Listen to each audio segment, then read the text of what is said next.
Hey guys, welcome to PM Pathshala guys. आज हम लेकर आए हैं विजन आईएएस की monthly current affair magazine December 2024, जिसमें हमने कल अपना इकॉनमी का सेक्शन स्टार्ट किया था। अगर आप चैनल पे नए हैं, please do like share and subscribe to PM Pathshala. Vision IAS की 2.5 साल से वीडियोस हम क्रिएट कर रहे हैं with all MCQs and all.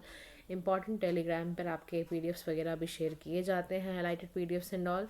तो आप चैनल को ज्वाइन कीजिए, टेलीग्राम लिंक से भी जुड़िए। हमारे चैनल के डिस्क्रिप्शन बॉक्स पे यानी कि पीएम पाठशाला के डिस्क्रिप्शन बॉक्स में ही मेंशन है, आप डेफिनेटली वहाँ से ज्वाइन कीजिए।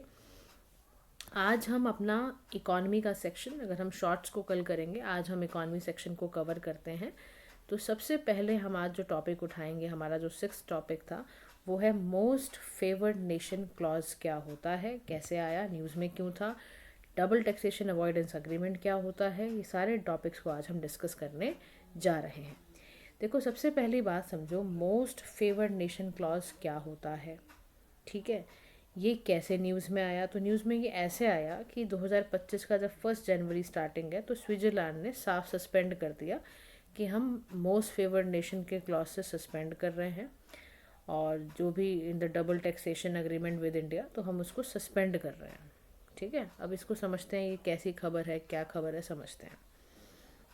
सबसे पहले समझो कि इंडिया और जो स्विट्ज़रलैंड है, उसके जो डबल टैक्सेशन अवॉइडेंस अग्रीमेंट है, उसमें एमएफएन का इशू क्या था। इंडिया और Switzerland double taxation avoidance agreement में 1994 में ही आते हैं, और 2010 में इसमें कुछ बदलाव भी किए जाते हैं, अमेंडमेंट भी की जाती हैं। क्या हुआ, नेस्ले का ना ऐसे जजमेंट आया। क्या जजमेंट आया, समझते हैं। जजमेंट ये आया इनका कि ना 2023 में सुप्रीम कोर्ट ने रूल करा था कि कोई भी इंटरप्रिटेशन जो भी एमएफएन के क्लॉज को अफेक्ट करेगी, तो इस पर अफेक्ट पड़ेगा ही। तो रूलिंग जो आई, उसने बहुत कुछ क्लैरिफाई करा। उसने बोला कि जो डीटीए यानी जो आपका डबल टैक्सेशन अवॉइडेंस अग्रीमेंट है एमएफएन के क्लॉज के अंदर ही, वो ऑटोमेटिकली टैक्स बेनिफिट ग्रांट नहीं करता है। India extend to other country with better tax rate, वो ऑटोमेटिकली तो नहीं करता है।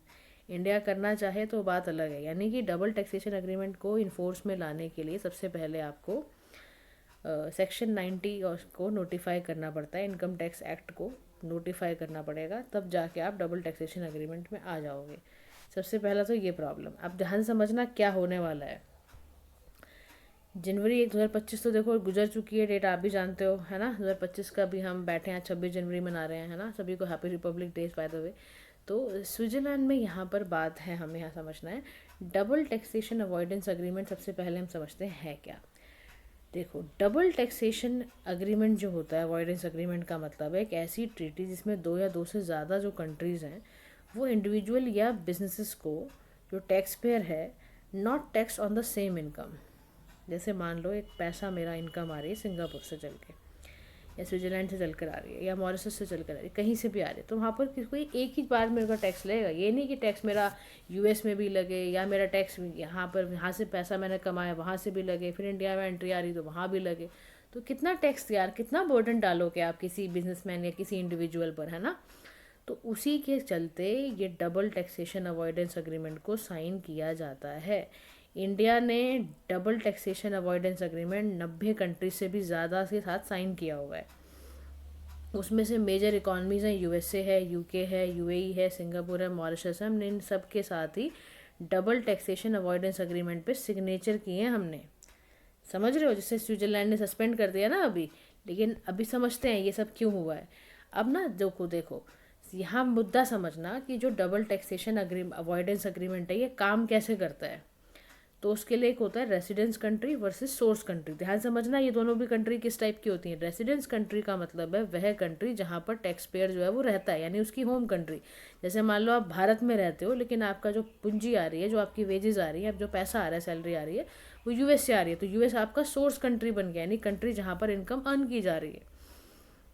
अब डबल टैक्सेशन अवॉइडेंस अग्रीमेंट ये इंश्योर करता है सेम इनकम पर, यानी सेम वेतन पर, सेम इनकम पर बार बार टैक्सेशन ना लगे। अगर सोर्स कंट्री में जहाँ वो अर्न कर रहा है एंड रेसिडेंस कंट्री में जहाँ वो रह रहा है, तो ऐसा ना हो दोनों जगह पैसा कट रहा है बेचारा, पता चला जी टैक्स ही भरता जा रहा है वो। तो यानी जो मोस्ट फेवर्ड नेशन क्लॉज है डीटीए का, वो क्या है ये भी समझते हैं। तो मोस्ट फेवर्ड नेशन क्लॉज में DTAA ने एक प्रोविज़न बनाया टैक्स ट्रीटीज़ में, जो ये इंश्योर करता है कंट्रीज़ को ग्रांट करता है, सेम और बेटर टैक्स बेनिफिट देता है, टैक्स बेनिफिट देता है, अपने ट्रीटी पार्टनर्स को थोड़ा सा और फेवर देता है। ऐसे नाम से समझ में आ रहा है ना, मोस्ट फेवर, तो फेवर देता है। अगर मान लो भारत में बेटर टैक्स दिया जाता है, डिविडेंड्स में ऑफर किया जाता है, अदर इनकम टू अदर, जैसे मान लो कोई फ्रांस का बंदा है ना, तो उसको अगर डिविडेंड देना है तो बेटर टैक्स रेट मिलेगा। Switzerland can also claim the same favourable, क्योंकि हमारे मोस्ट फेवर्ड नेशंस का पार्ट आएंगे। अब MFN का रूल अगर हम WTO की नज़र से देखें तो वो क्या कहता है, डबल टैक्सेशन अवॉइडेंस एग्रीमेंट में जो MFN का क्लॉज है वो ये इंश्योर करता है कि सभी को इक्वल टैक्स बेनिफिट मिले बिटवीन ट्रीटी पार्टनर्स। समझ रहे हो, यानी कि किसी के साथ भी आपको भेदभाव नहीं करना है, किसी को एक्सटेंड नहीं करना है ट्रेड एडवांटेज आपको। वो आपने WTO ने साफ तरीके से अपने MFN क्लॉज में बता रखा है कि अगर आप ट्रेड एडवांटेज दे रहे हो वन WTO मेंबर, तो आपको सबको देना पड़ेगा, ग्रांट करना पड़ेगा। तो WTO में MFN प्रिंसिपल क्या है, MFN प्रिंसिपल ये है, आर्टिकल 1 के गार्ड में दिया हुआ है, general agreement on tariffs and trade में, आर्टिकल 2 में भी दिया हुआ है, आर्टिकल 4 में भी दिया हुआ है। इसी के बारे में बात की हुई है कि WTO world trade organization MFN के प्रिंसिपल पे क्या बोलता है, तो ये सारे इसमें आर्टिकल्स में गिवन है। अब किसी का भी, यानी किसी भी देश का मोस्ट फेवर्ड नेशन क्लॉज कैसे वर्क करता है उसको हम देखते हैं। शुरुआत में देखो क्या होता था इन द बिगनिंग, जैसे मान लो कंट्री ये इंडिया है, उसका टैक्स ट्रीटी हो रखा है कंट्री भी स्विट्जरलैंड के साथ, उसने MFN क्लॉज में लिखा हुआ है इनिशियल डिविडेंड टैक्स रेट हमारा 10% था। फिर नई टैक्स ट्रीटी होती है, इंडिया ट्रीटी साइन करता है फ्रांस के साथ, उनको और डिविडेंड क्लॉज रेट ऑफर करता है 5% ही। देखो इनका इनिशियल 10% था, फ्रांस को 5% दिया गया है। जैसे ही हमने मोस्ट फेवर्ड नेशन को एक्टिवेट करा, अब ये MFN वाला जो क्लॉज है इंडिया स्विट्जरलैंड ट्रीटी में ट्रिगर कर गया। कह रहा है कैसे, क्योंकि ऑटोमेटिकली अब ये क्या मांगेंगे, कहेंगे भाई तुमने फ्रांस को 5% दिया है तो हमें 10% क्यों दे रहे हो, हमें 5% क्वालिफाई करते हैं हम भी, क्योंकि हमें भी दर्जा मिला हुआ है, तो automatically qualifies for the same 5% tax rate offer to country C. तो रिजल्ट क्या हुआ, बिफोर क्या होता था, स्विट्जरलैंड को 10% टैक्स पे करना जाता था dividend from India. After MFN activation के बाद क्या हुआ, स्विट्जरलैंड नाउ पे 5% टैक्स देता है on dividend without renegotiation. Most favour लगने से ये फ़ायदा होता है। समझ आया है सारा क्लॉज, ये ऐसे वर्क करता है MFN का क्लॉज। अब ये कह रहा है डबल टैक्सेशन एग्रीमेंट की ग्लोबल टैक्स गवर्नेंस में ज़रूरत क्यों पड़ती है, क्यों करते हैं, क्योंकि लीगल सर्टिनिटी। देखो DTA ऑफर करने से जो टैक्स पेयर होता है उसको साफ क्लियर पता होता है उसकी टैक्स ड्यूटी कहाँ बनती है, कहाँ पर उसको टैक्स पे करना है। उससे आपका ना फाइनेंशियल प्लानिंग, बिजनेस प्लानिंग बड़ी क्लियर कट हो जाती है। फिर DTA से म्यूचुअल अग्रीमेंट प्रोसीजर है। अब आप सोचो ना, रिजॉल्विंग ट्रांस प्राइसिंग डिस्प्यूट हमने भारत और जापान का ऐसे तो चुकाया था, ख़त्म किया था। अब ट्रांसफ़र प्राइसिंग होता क्या है ये समझ लो। ट्रांसफ़र प्राइसिंग का मतलब है कोई भी कंपनी ना प्राइस सेट करती है, जैसे गुड्स या सेल करना हो या ख़रीदना हो, सर्विसेज खरीदनी हो अपनी ब्रांच में डिफरेंट कंट्रीज़ के अंदर, तो उसमें प्राइस जो है वो सेट कर देती है ताकि कितना टैक्स उससे अफेक्ट होगा। अगर प्राइस सेट किया गया लो तो उससे लेस टैक्स लगेगा, तो उसी को कहते हैं ट्रांसफ़र प्राइसिंग। इसी में एक शब्द होता है ट्रीटी शॉपिंग, यानी एक ऐसा अटेम्प्ट जहाँ पर आप इनडायरेक्टली बेनिफिट देते हो टैक्स ट्रीटी का। दो जुरिस्डिक्शन में से कि है ना, किसी व्यक्ति को जो आपकी कंट्री का रेसिडेंट नहीं है लेकिन उसको आप कॉम्प्लेक्स स्ट्रक्चर वगैरह जैसे अरेंजमेंट से बचाने के लिए, ये सब तो often through complex structure arrangement के थ्रू उसको ऐसा कुछ इनडायरेक्टली एक्सेस देते हो आप बेनिफिट ऑफ टैक्स ट्रीटी। ठीक है, तो उसको हम ट्रीटी शॉपिंग कहते हैं। तो दोनों शब्दों को बड़े ही ध्यान से समझना है कि अगर ट्रांसफ़र प्राइसिंग आ जाए तो ट्रांसफ़र प्राइसिंग का सीधा मतलब है कि कोई कंपनी जो आपके बाहर है, ठीक है, ब्रांचेस उसकी कोई आप यहाँ भारत में ब्रांच ना हो के उसकी ब्रांच किसी दूसरी कंट्री में है वो भारत की लेकिन उसकी ब्रांच किसी कंट्री में है, तो वो प्राइस पहले से ही अपने वो कर देते हैं, मतलब पहले ही बता देते हैं कि इसका प्राइस ये होगा, ताकि टैक्स पेयर को उसी हिसाब से सोचना पड़ेगा। ट्रीटी शॉपिंग में बेसिकली आप यहाँ पर ये भी ध्यान रखना, ट्रीटी शॉपिंग में बेसिकली टैक्स इवेजन भी किया जाता है। सब तरीके होते हैं टैक्स इवेड करने के, ये टैक्टिक होती है। नॉन रेसिडेंट जो होता है ना, वो टैक्स ट्रीटी का बेनिफिट एडवांटेज उठा के दोनों जुरिस्डिक्शंस में खेल खेलता है। ठीक है, यानी कि कॉम्प्लेक्स स्ट्रक्चर अरेंजमेंट तो होता ही है, तो it can involve using most favoured nation लगने की वजह से भी ऐसा होता है। तो जो ट्रीटी शॉपिंग है ये एक प्रॉब्लम है, ये एक तरह का, क्योंकि इससे टैक्स रेवेन्यू ख़राब होता है, अनप्रडिक्टेबल लीगल डिस्प्यूट क्रिएट हो जाते हैं। समझ रहे हो। तो how do countries prevent treaty shopping को रोकती कैसे हैं, उसके लिए कंट्रीज क्या करते हैं, प्रिंसिपल पर्पस टेस्ट यूज़ करते हैं ताकि कोई भी बिजनेस जो है जेन्युइन बिजनेस अरेंजमेंट है, कमर्शियल है, उसको देखती है कि कहीं ये किसी तरह से टैक्स की चोरी ना करे, तभी डबल टैक्सेशन एग्रीमेंट बड़ा ज़रूरी है, क्योंकि बायलेटरल ट्रीटी होती है ये सेम इनकम पे बचाती है किसी भी व्यक्ति किसी भी कंपनी को कि बार बार इनको ना देना पड़े। और दूसरा ये ना टैक्स बर्डन को भी टैक्स पेयर के कम करती है। समझ रहे हो? तो दोनों बातें आपको पता समझ में आ गई, दोनों बातें कि टैक्स ट्रीटी शॉपिंग क्या होती है और ट्रांसफ़र शॉपिंग क्या होती है, सॉरी ट्रांसफ़र प्राइसिंग क्या होती है। ये दोनों शब्द आपको समझने हैं। ट्रांसफ़र प्राइसिंग में आप प्राइस एक्सचेंज का जो भी गुड्स एंड सर्विसेज का कर रहे हो वो कॉमन ओनरशिप के अंदर होता है। ये अकाउंटिंग की प्रैक्टिस है ये ट्रांसफ़र शॉपिंग, जिसमें आप कंपनीज के टैक्स बर्डन को कम करने की कोशिश करते हो। समझ गए? उसके बाद DTA का ग्लोबल टैक्स गवर्नेंस में सबसे बड़ा फ़ायदा ये होगा कि ये फिस्कल इन्वेजन को भी प्रिवेंट करेगा। यानी ये एक ऐसा अग्रीमेंट है जिसमें कि आप टैक्स के इवेजन को कब कर रहे हो, क्रॉस बॉर्डर इनकम को बचा रहे हो। तो सर्टन जो DTAs हैं जिसमें एंटी अब्यूज़ क्लॉज है, इंडिया मॉरिशस का DTA रिवाइज करा ताकि हमारी ट्रीटी शॉपिंग और राउंड ट्रिपिंग, ये भी एक फंड एक तरह से, ये भी देखो ये भी इसको भी रोकना होता है, इसको भी बचना होता है। राउंड ट्रिपिंग से भी बचना बहुत ज़रूरी है।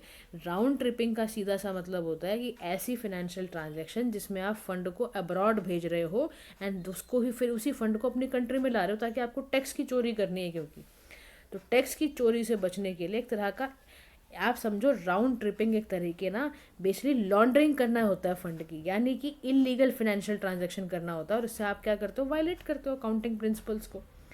तो उसको रोकने के लिए भी DTA का आना बेहद ज़्यादा ज़रूरी था। उसके बाद ये कह रहा है टैक्स की सेविंग होती है। अगर आप DTA को एग्रीमेंट को साइन कर लेते हो तो बिजनेस हो इंडिविजुअल हो उसको ना लोअर टैक्स देना पड़ेगा, टैक्स बचेगा। फिर टैक्स रिफंड अपॉर्चुनिटी, कंपनी मान लो कोई इंटरनेशनली ऑपरेट कर रही है तो उसको टैक्स रिफंड मिल जाएगा through DTA when their home country offer reimbursement of taxes paid abroad, क्योंकि पहले ही वो अब्रॉड पे कर चुका है तो डबल टैक्स पे देने से आप बचोगे। फिर TDS का रेट भी रिड्यूस हो जाता है। TDS मतलब क्या होता है, टैक्स डिडक्टेड एट सोर्स। तो अगर आपने DTA के एग्रीमेंट को साइन किया है तो आपको TDS भी कम देना पड़ेगा जो भी डिविडेंड आप रिसीव करोगे भारत से। इससे भी आपकी पैसा सेविंग होगा, आपकी इनकम बढ़ेगी बेसिकली। समझ रहे हो? तो DTA के साइन करने से ये सब लाभ होते हैं। लेकिन जो DTA का आर्किटेक्चर है इसमें बड़े सारे चैलेंज हैं। तो चैलेंज नंबर ये है treaty shopping and abuse. Companies DTA का बहुत ज़्यादा गलत फ़ायदा उठाती हैं। वो क्या करती हैं, इन्वेस्टमेंट को रूट कर देती हैं ताकि उनको टैक्स कम देना पड़े through countries with favourable treaties. तो मॉरिशस ने हिस्ट्री में क्या करा था, फॉरेन इन्वेस्टर्स क्या करते थे, रूट कर देते थे फंड को into India to claim capital gains. Capital gain tax exemption लेने के लिए ये क्या करते थे, फॉरेन इन्वेस्टर रूट करते थे फंड को। तो इस तरह से ये नुकसान पहुंचाते थे इकॉनमी को। फिर इंटरप्रिटेशन एंड इम्प्लीमेंटेशन इशू बहुत ज़्यादा हैं DTA के प्रोविजंस में, इसीलिए कई बारी डबल टैक्सेशन हो ही जाता है। हार्मोनाइजेशन की कमी है, डोमेस्टिक लॉज इतने अच्छे नहीं हो, अगर डोमेस्टिक लॉज के साथ अगर कॉन्फ्लिक्ट में DTA आ जाता है तो बहुत कन्फ्यूजन हो जाती है। कह रहा है जैसे हमने रिसेंट नेस्ले के इशू में देखा कि इंडिया और स्विट्जरलैंड में बड़े सारे कंप्लाइंसेस को लेकर कन्फ्यूजन बहुत ज़्यादा क्रिएट हो गई, तभी तो इतना सस्पेंड कर दिया स्विट्जरलैंड वालों ने कि हमें भैया करना ही नहीं तुम्हारे साथ DTA, हम कर ही नहीं रहे साइन तुमसे। तो इनएडिक्वेट डिस्प्यूट रेजोल्यूशन मैकेनिज्म, यानी कि डिले है, इनएफिशिएंसी है इस रिजॉल्व करने में। म्यूचुअल कुछ अग्रीमेंट प्रोसीजर किए हैं, टैक्स पेयर को अनसर्टिनिटी रहती है, जब उसको अनसर्टिनिटी रहेगी तो फिर आपकी कंट्री में आएगा ही क्यों। तो स्विट्जरलैंड का जो सस्पेंशन है MFN क्लॉज में इंडिया स्विट्जरलैंड DTA का, ये रिफ्लेक्ट करता है कि हमारा जो ग्लोबल टैक्स नॉर्म है उसको इवॉल्व करने की ज़रूरत है। हमें अपने क्लियर करने पड़ेंगे ट्रीटी इंटरप्रिटेशंस, अपने डोमेस्टिक लॉज के कंप्लायंस में बनाने पड़ेंगे। दूसरा, हमारे अकाउंटिंग प्रिंसिपल्स को भी थोड़ा इंटरनेशनल टैक्स स्टैंडर्ड में आना पड़ेगा। अब आप देखो थोड़ा सा इसका हिस्टोरिकल पॉइंट ऑफ व्यू पढ़ो। देखो स्विट्जरलैंड यहाँ सिचुएटेड है, आपका आसपास की कंट्रीज़ भी देख लो आप, फ्रांस है, ऑस्ट्रिया है, जर्मनी है, चेक रिपब्लिक है, इटली है, स्पेन है, सभी कंट्रीज़ हैं यहाँ पर आपका देख रहे हो आप। स्पेन थोड़ा दूर है, फ्रांस लो आप। हिस्टोरिकल टाइज हमारे देखो 2023 स्विट्जरलैंड ऑफ इंडिया ने सेलिब्रेट करा 75th anniversary. Treaty of friendship हमारे साथ साइन हुई थी दोनों कंट्रीज 1948 में। इकोनॉमिक कोऑपरेशन देखो हमारा कितना ज़बरदस्त है, 7th लार्जेस्ट ट्रेडिंग पार्टनर है हमारा, ये 12th लार्जेस्ट इन्वेस्टर है इनटू इंडिया। समझ रहे हो, एशिया में 4th लार्जेस्ट ट्रेडिंग पार्टनर है इंडिया स्विट्जरलैंड में। इन्होंने मिलकर ट्रेड एंड इकोनॉमिक पार्टनरशिप के अग्रीमेंट पे भी साइन करा हुआ है। हमारे इनके साथ कल्चरल रिलेशंस भी बड़े अच्छे हैं। जब न्यूमरस स्विस आर्टिस्ट होते हैं या रिसर्चर्स होते हैं वो एक्टिवली इंडिया के सब कॉन्टिनेंट में आते हैं, पेंटिंग के चक्कर में या आर्ट हिस्टोरियन आर्किटेक्चर के चक्कर में बहुत आए हैं। ली कॉर्बूजियर बड़े अच्छे आर्किटेक्चर थे, एलिस बॉर्नर थे painter sculpture and art historian थे। तो आपको देखो इतना अच्छा रिलेशन कैरी करने के बाद भी अगर आपको इतनी प्रॉब्लम हो रही है मोस्ट फेवर्ड नेशन का टैग देने में, या आप ठीक से आपका कंप्लाइंसेस नहीं अच्छे हो रहे हैं, तो ये अच्छी खबर थोड़ी ना है भारत के लिए। तो ये एक बात है, ठीक है। Now move to the other topic, इसी से रिलेटेड है आपका investment facilitation for development agreement से रिलेटेड है। ध्यान समझना क्या हुआ है, इन्वेस्टमेंट फैसिलिटेशन किन के बीच में हुई है। देखो इंडिया और साउथ अफ्रीका ने मिलके ना चाइना लेड जो IFDA है, यानी जो investment facilitation for development agreement का जो प्रपोजल है WTO में, इंडिया और साउथ अफ्रीका ने मिलकर इसको काटा मारा है, अपोज किया है, इसको बोला है कि भाई ये ठीक नहीं है। क्यों, क्या सबसे पहले समझते हैं IFDA है क्या। 2017 में चाइना इस पर बात करने के लिए लेकर आया, and other developing least develop countries WTO में बैठी हुई सारी की सारी। अभी कह रहे हैं कि जी ये जो ना बड़ा फ़ायदा करेगा, इससे ना ट्रेड और इन्वेस्टमेंट दोनों अच्छी होंगी और इकोनॉमिक ग्रोथ और सस्टेनेबल डेवलपमेंट के लिए बड़ा अच्छा है। तो ऑब्जेक्टिव इसका FDA का बताया जी, लीगल हम इसको ना लीगली बाइंडिंग बनाएंगे और FDI इससे ज़्यादा कंट्रीज़ में आएगा जो भी डेवलपिंग है और जो भी लीस्ट डेवलप कंट्रीज़ हैं उनको, ताकि उनको सस्टेनेबल डेवलपमेंट मिले। इसीलिए कह रहे हैं कि जैसे हम ना अग्रीमेंट्स भी करेंगे कंट्रीज़ के साथ मिलके।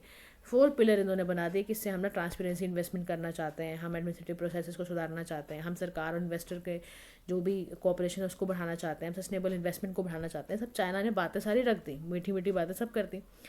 अब देखो यहाँ पे मुद्दा समझो सारा का सारा, और इसमें based on most favoured nation principle भी लगा दिया चाइना ने कि भाई ये तो बड़ा अच्छा एग्रीमेंट है, फेवरेबल टैरिफ्स रहेंगे और इससे रेगुलेटरी हमारी अच्छी रहेगी, फाउंडिंग प्रिंसिपल और WTO का भी ये सम्मान करेगा, ये इम्पोर्ट एक्सपोर्ट को भी बड़े अच्छे लाइक प्रोडक्ट्स को भी ये है ना को भी काफ़ी ज़्यादा ये एक्सपोर्ट इम्पोर्ट करेगा। तो सारा बातें रख दी।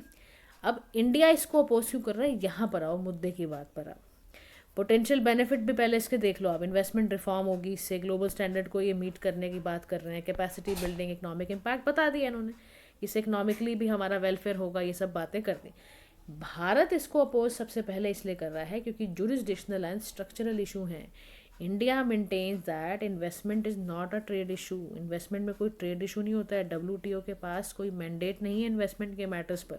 जो एग्जिस्टिंग एग्रीमेंट है भी गैट्स और ट्रिम्स का, ये ऑलरेडी ट्रेड रिलेटेड इन्वेस्टमेंट को अब कवर कर रहे हैं। तो चाइना क्यों फड़फड़ा रहा है, चाइना क्यों बार बार इस बात को कह रहा है कि जी हम अलग से लाना चाह रहे हैं।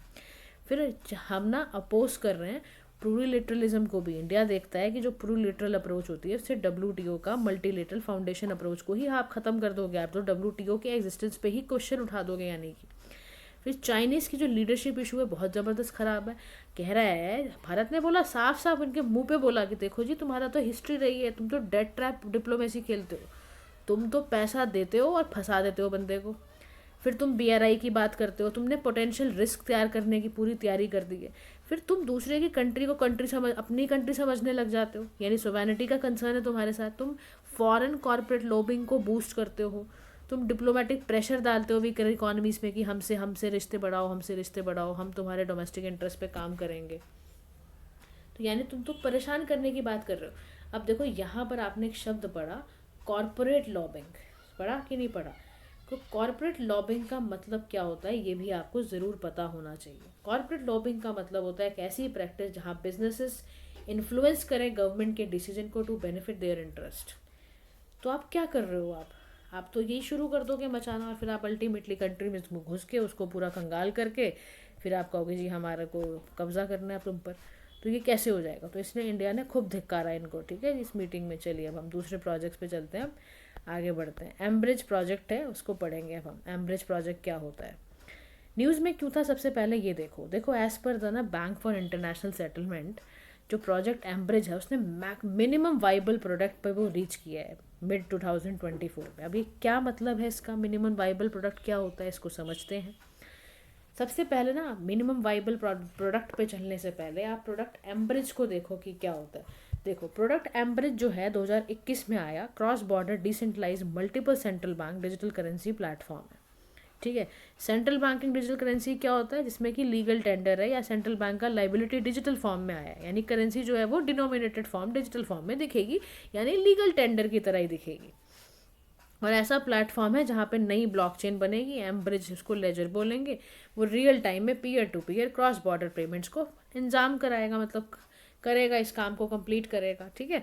और ये डिस्ट्रीब्यूटेड लेजर टेक्नोलॉजी की मदद से बनाया गया है और डिसेंट्रलाइज सिस्टम है जिसमें रिसोर्सेज मैनी नोड्स तैयार होंगे, इससे डेटा की सिक्योरिटी ट्रांसपेरेंसी मेंटेन रहेगी। अब यहाँ पर जो बात आया है कि मिनिमम प्रोडक्ट वाइबल, इसको आप समझो कि ये क्या होता है, मिनिमम प्रोडक्ट वाइबिलिटी क्या होती है, ये समझने की ज़रूरत ज़रूर पड़ेगी आपको। देखो, मिनिमम वाइबल प्रोडक्ट जो है जिसको हम MVP बोलते हैं, ठीक है, मिनिमम वाइबल प्रोडक्ट होता है, इसका मतलब basic version of the product के पास इनफ फीचर हैं ताकि वो अर्ली यूजर्स को अट्रैक्ट कर पाए, उनके डेवलपमेंट्स के लिए फर्दर फीडबैक्स भी ले पाए, उसी को कहते हैं मिनिमम वाइबल प्रोडक्ट। अब इसमें जो पार्टिसिपेंट है ना, वो एक तो BIS इनोवेशन हब है, 4 सेंट्रल बैंक ऑफ चाइना है ना, with other 4 central banks of China है, थाईलैंड है, UAE, हांगकॉन्ग इसमें काम करेगा, सऊदी का जो सेंट्रल बैंक है 2024 में ज्वाइन कर रहा है, 31 अदर आपके ऑब्जर्विंग बैंक है, इवन RBI भी इसके अंदर काम कर रहा है, ठीक है। ये सारा काम हो गया। अच्छा, क्रॉस बॉर्डर डिजिटल करेंसी की ज़रूरत पड़ी क्यों, हम बात क्यों कर रहे हैं, अब इसका एडवांटेज होगा तभी तो हम इस पे इतना इंडियन इंटरेस्ट दिखाया, तभी तो इतने सारे देशों के सेंट्रल बैंक इस पे काम कर रहे हैं, क्योंकि ये मोनोपोली को रोकेगा, ये डेवलपिंग कंट्री को बहुत हेल्प करेगा फिनेंशियल इंक्लूजन करने में, सभी लोग अकाउंट खुलाएंगे, सबके अकाउंट में पैसा वैसा होगा, इससे ट्रांजेक्शन की कॉस्ट कम लगेगी। डिजिटल डॉलराइजेशन को प्रिवेंट करने के लिए ये बेहद ज़रूरी था, इससे एफिशिएंसी बढ़ेगी, स्पीड बढ़ेगी, ब्लॉकचेन टेक्नोलॉजी का आगे और बढ़ाव होगा, artificial intelligence, security, transparency, monetary sovereignty, ये सब करने के लिए ही CBDC ने ये सबसे ज़्यादा मुद्दा उठाया और ये बनाया। अब देखो, जो ये बन रहा है ना, इसका भी सिग्निफिकेंस है, इसमें ट्रांजेक्शन कॉस्ट कम लगेगी, ब्लॉकचेन टेक्नोलॉजी AI की वजह से चलेगी, तो सिक्योरिटी ट्रांसपेरेंसी बनी रहेगी, ट्रांजेक्शन की स्पीड बहुत तेज होगी, सोवेनिटी बचेगी, कंट्रीज़ के अमंग ट्रस्ट बना रहेगा और इससे मोनोपोली डिजिटल डॉलराइजेशन बचा रहेगा। अब इसमें कह रहा है जो BIS आपने बताया कि भाई ये भी साथ दे रहा है, ये है क्या, देखो इसका जी ऑफिस आपका हेडक्वार्टर बेसिस स्विट्जरलैंड में करता है, 1930 में हेग कॉन्फ्रेंस के तहत इसको बनाया गया था, ठीक है ना, रिजर्व बैंक ऑफ इंडिया भी इसका पार्ट है, तो ये बना हुआ है। लेकिन चैलेंज भी है, चैलेंज ये है कि क्या इसको ग्लोबल एक्सेप्टेंस मिलेगी, क्या वो क्रेडिबिलिटी मिलेगी इसको जो डॉलर को मिलती आई है, क्या लोग इसको अपनाएंगे, अनसर्टेनिटी यही सबसे बड़ी है, क्योंकि इसका रेगुलेटरी फ्रेमवर्क लैक कर रहा है अभी। क्या ये डिजिटल करेंसी वॉलेटिलिटी नहीं मार्केट में डाल देगी, क्या डेटा का ब्रीच होने का या मनी लॉन्ड्रिंग का इससे चांस नहीं है, तो ये सारे सवालों के जवाब अभी हमें मिल नहीं रहे हैं, ये सारे के सारे चैलेंज हैं इसमें।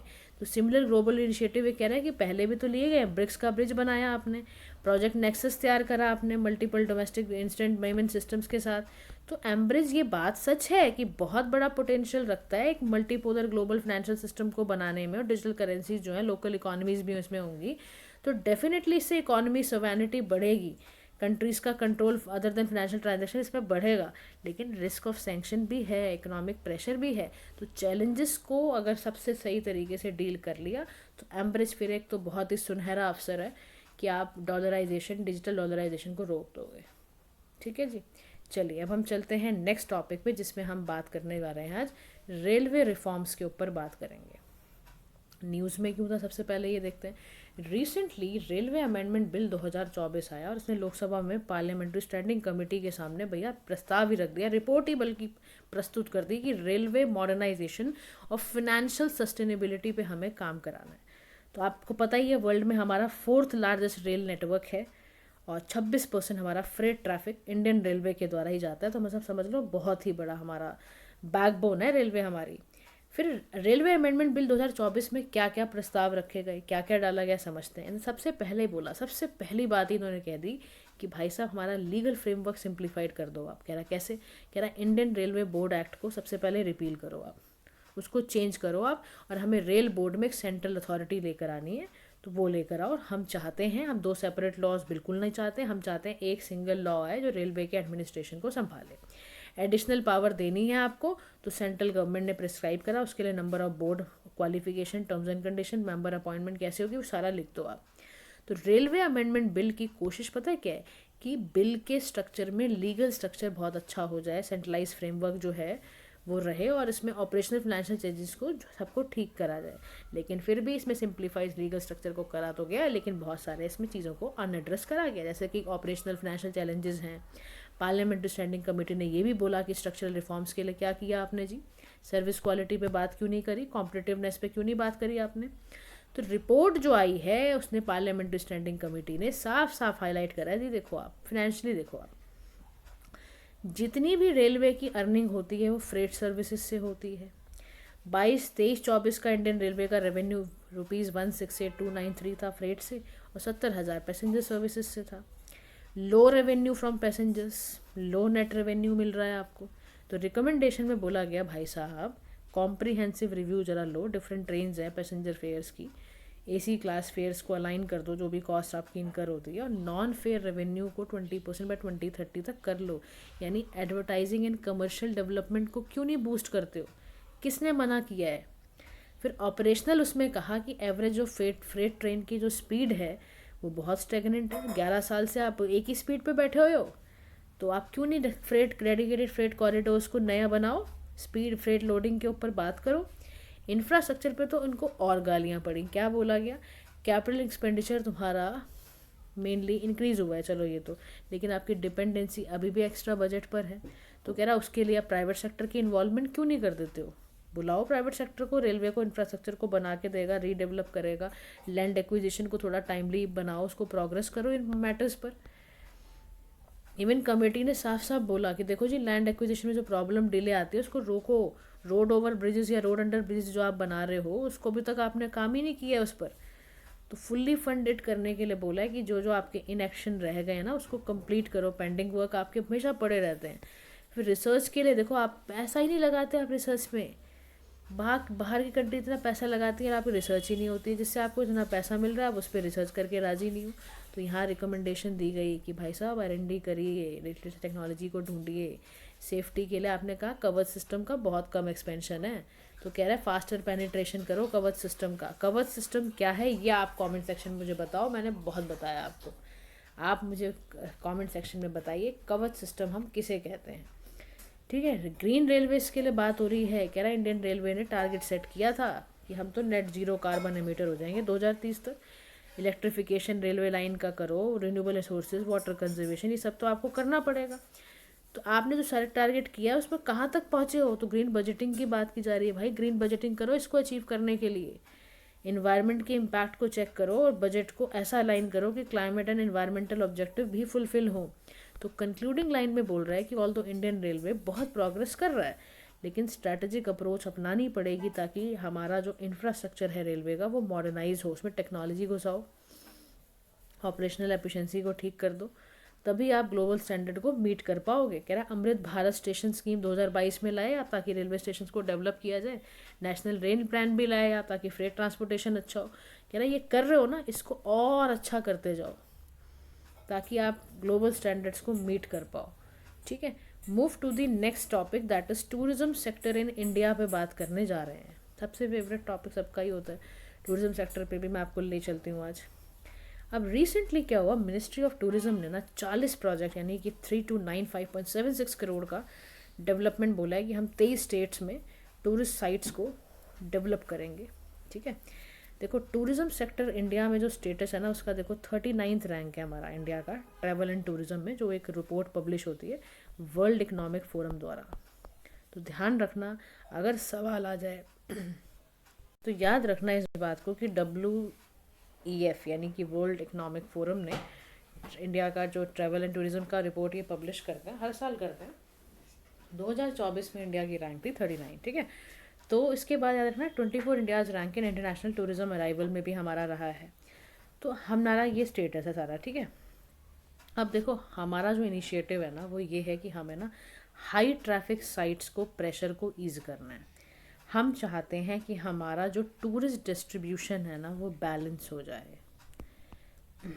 हम चाहते हैं हमारा लोकल इकॉनमी भी बूम करे, लोकल लोगों को भी एम्प्लॉयमेंट मिले। ठीक है, टूरिज़्म की ग्रोथ भी हो, टूरिज़्म वाला इंफ्रास्ट्रक्चर भी हम लोगों को दे पाएँ।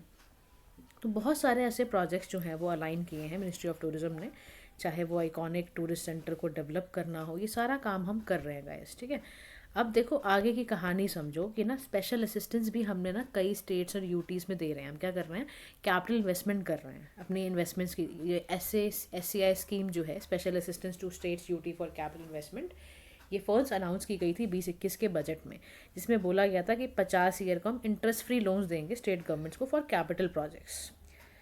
ठीक है, ताकि हमारा प्रमोट ये ग्लोबली हो पाए। अब टूरिज्म का सिग्निफिकेंस भारत में क्यों नहीं होगा? देखो, हम तो कल्चरली, इकोनॉमिकली, डिप्लोमेटिकली हमारे लिए टूरिज्म भगवान जैसा है। मतलब वेरी इंपॉर्टेंट फॉर अस, हमारी इकॉनमी के लिए, हमारा कल्चरल, हमारा डिप्लोमेसी बहुत इंपॉर्टेंट है, हमारे टूरिज्म से ही आती है। आप सोचो कल्चरली कितना इंपॉर्टेंट है, हमारी कितनी पॉपुलैरिटी है मधुबनी आर्ट्स का जो बिहार में बन रहा है, तो बिहार के लोगों को एम्प्लॉयमेंट मिलती है। हेरिटेज में हमने अडॉप्ट हेरिटेज स्कीम किया, देखो अपना देश कैंपेन चलाया हमने। इनक्रेडिबल टूरिज्म इंडिया आप सुनते ही रहते हो। टूरिज्म सेक्टर हमारा जीडीपी में 6.8%, समझ रहे हो जीडीपी का मतलब कितना पैसा लाता है ये।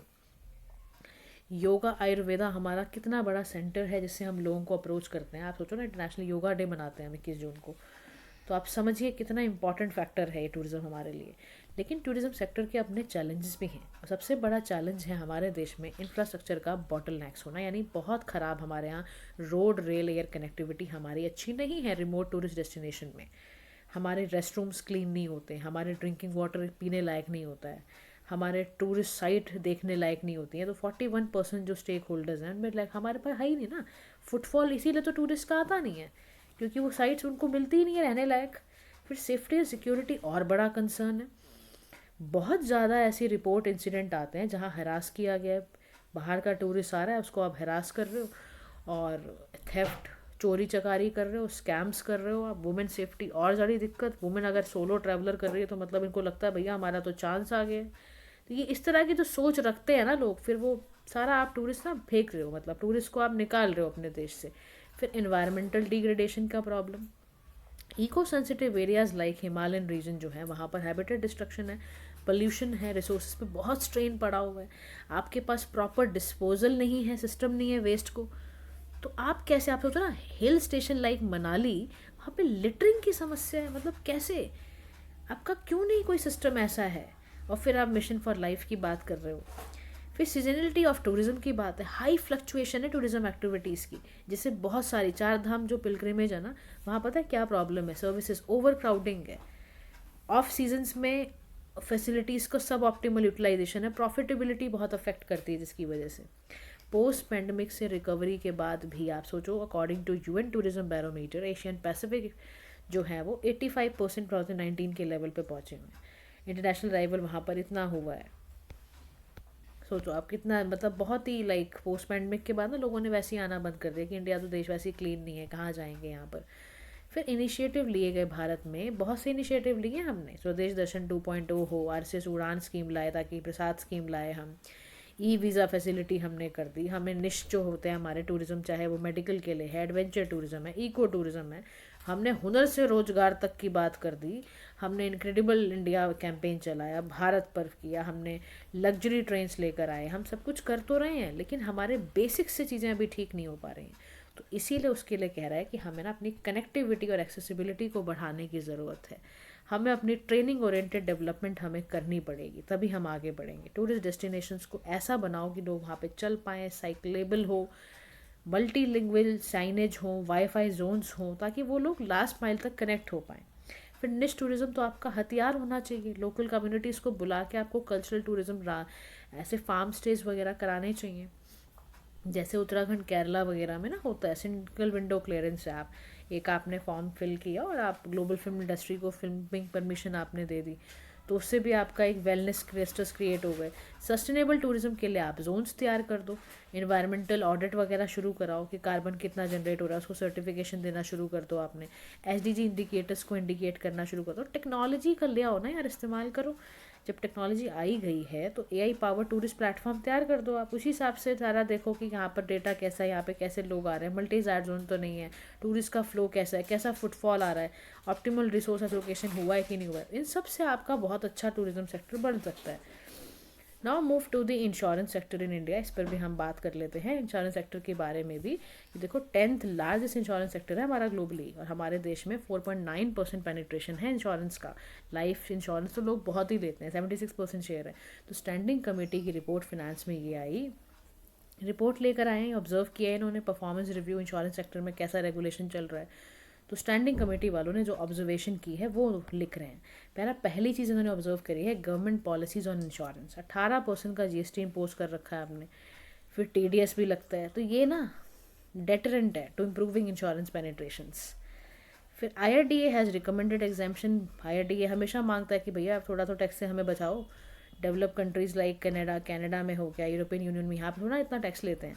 फिर पब्लिक सेक्टर का इंश्योरेंस कंपनीज़ के बारे में कह रहा है क्या होता है, पब्लिक सेक्टर का जो इंश्योरेंस कंपनीज़ है उनके पास पैसा इतना है नहीं, लेवल प्लेइंग फील्ड उनको प्राइवेट कंपनी जैसी मिलती नहीं, ओवर एक्सपोजर है हेल्थ इंश्योरेंस का। पब्लिक कंपनीज जो होती हैं उनको बोला जाता है कि आप ना TDS डिडक्ट करो कमीशन बेसिस पे, क्लेम बोनसेस वगैरह के अकॉर्डिंग। पर प्राइवेट कंपनी सारी सबसे एग्जेम्प्ट है, उनको देना नहीं पड़ता, तो ज़्यादातर लोग उस तरफ जाते हैं। फिर इंक्रीज प्राइवेट सेक्टर का पार्टिसिपेशन जनरल और हेल्थ इंश्योरेंस में बढ़ता ही जा रहा है।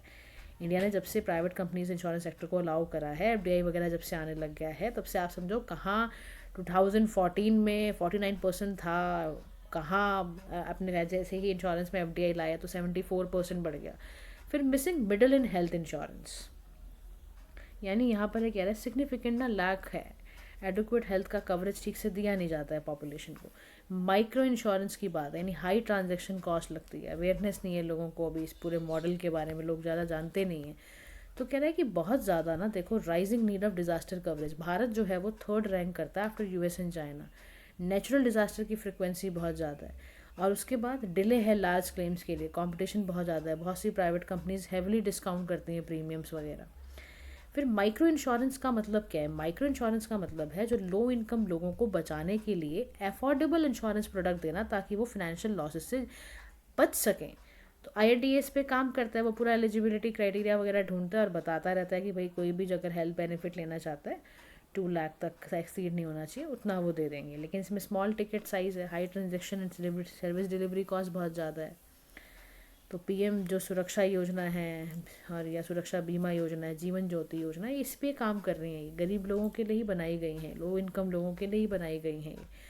अब रिफॉर्म इंडिया में क्यों जाना चाहिए इंडियन सेक्टर में, देखो टेक्नोलॉजिकल इनोवेशन बहुत ज़रूरी है, प्राइवेटाइजेशन का इफेक्ट बहुत ज़्यादा है, ग्रीवेंस रिड्रेसल और मेजर IPO, इस पर तो भारत को बहुत ज़रूरत है काम करने की।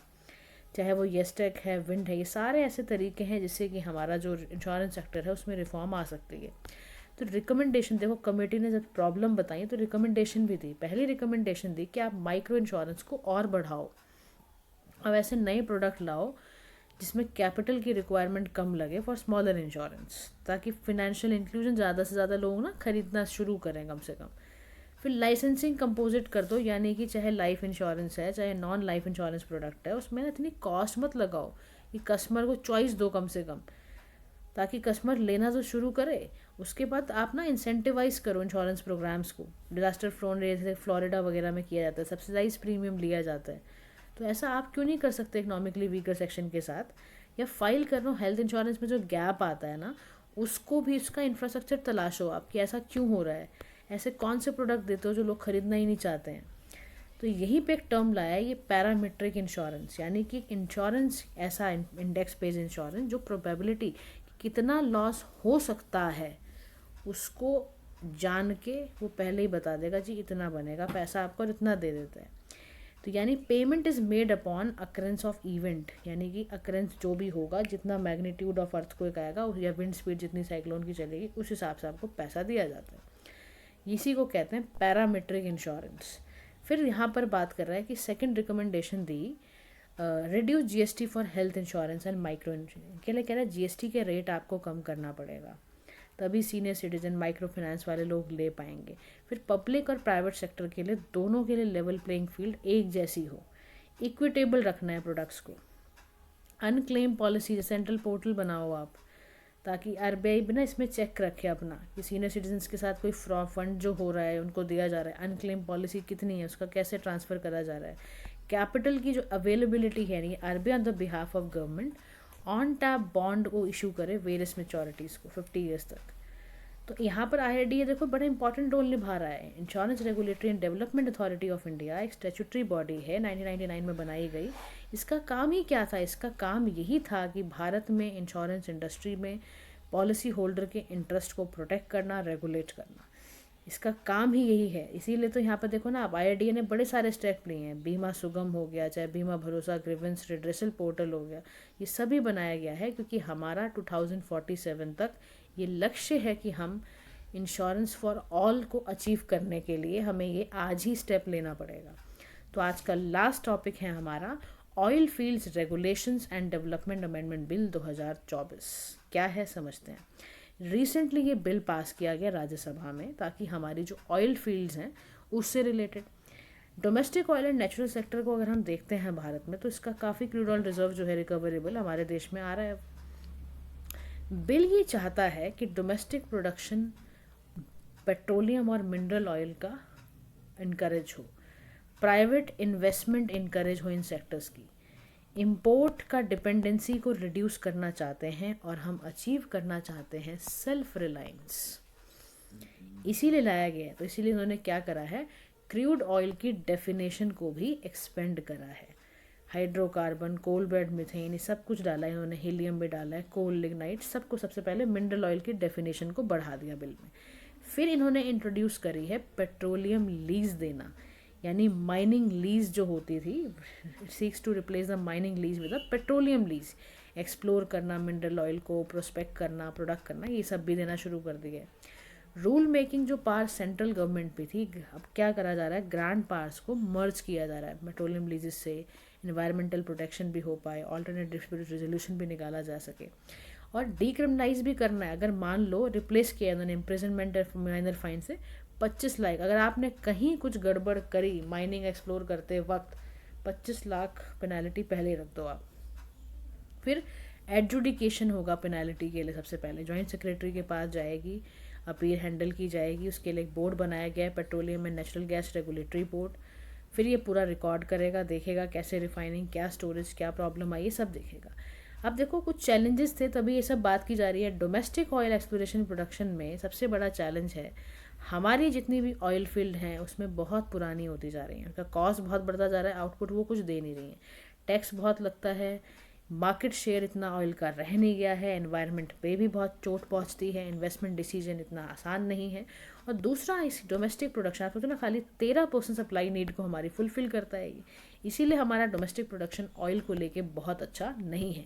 लेकिन ये कह रहा है ऑयल फील्ड अमेंडमेंट बिल हमारे फ्यूचर ऑफ ऑयल एक्सप्लोरेशन को अच्छा कर सकता है। कह रहा कैसे, ये हमारे डोमेस्टिक प्रोडक्शन को बढ़ाएगा और हमारी इम्पोर्ट की डिपेंडेंसी को कम करेगा। आप सोचो इंडिया 85% क्रूड ऑयल बाहर से मंगवा रहा है।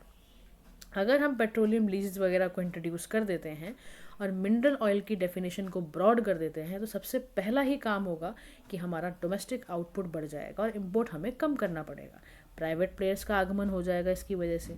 पॉलिसी मॉडर्नाइजेशन में ये होगा कि आप अपनी गवर्नेंस पेट्रोलियम सेक्टर की बढ़ा पाओगे, क्लियर डिस्टिंक्शन होगी आपकी oil field act and all में, उससे बहुत मदद मिल जाएगी। तो ये एक अच्छा फ्यूचर हमारा कल को ऑयल एक्सप्लोरेशन में हो सकता है।